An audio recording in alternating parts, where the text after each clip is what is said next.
Here we are at the abandoned town of Gebo, and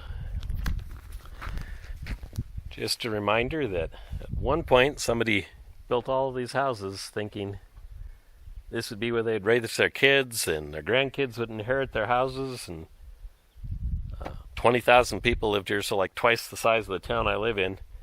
And really all you see is sound foundations out in the field and about 6 or 8 stone buildings and 3 cemeteries.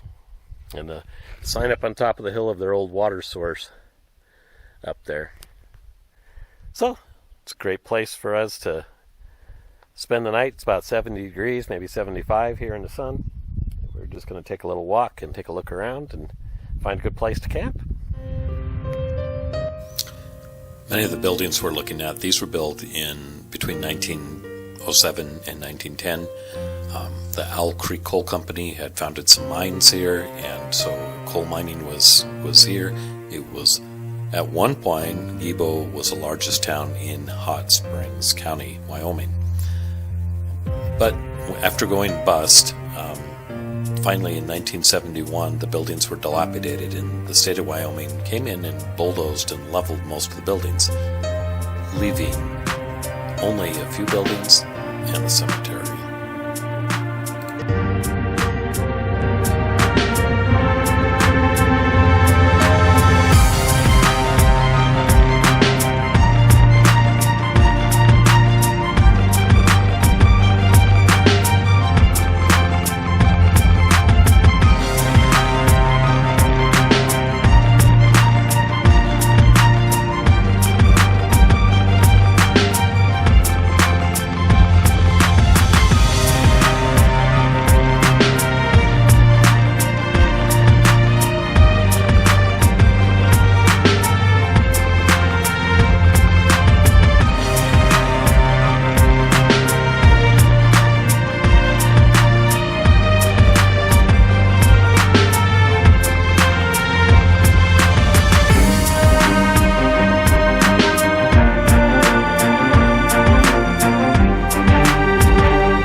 Having a cell phone meant that Catherine could look up the town, and what she found out is many consider Gebo as the #1 most haunted place in the state of Wyoming, and that at night people hear babies wailing and crying and other such things and have terrible nightmares.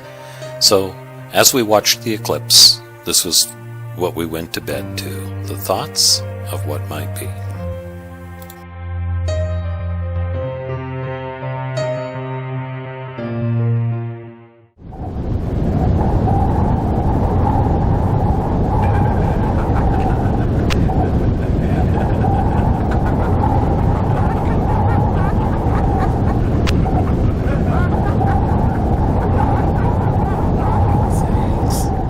Midnight, and it is dead quiet. There's nothing out there. But earlier we did hear something that sounded almost like a radio broadcast, like voices way off in the distance. But that's been the only noise we heard. Other than that, it's just silent. Occasionally a coyote. Good night.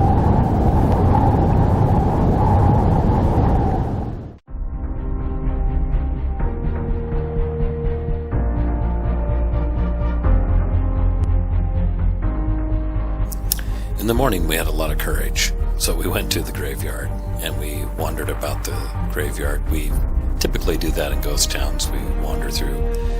Most of these were over 100 years old from the time of their death, and we only had one strange experience, which Catherine can only describe as she stood near a grave, she felt like she was being pulled down, and she actually lost her footing and kind of fell at that point and pushed herself back up and decided it was time to leave. After leaving Gebo, we went further down into Thermopolis, and we enjoyed a nice walk along the hot springs, got up some pictures of birds and animals, and before taking off on our road trip to Dinosaur National Park.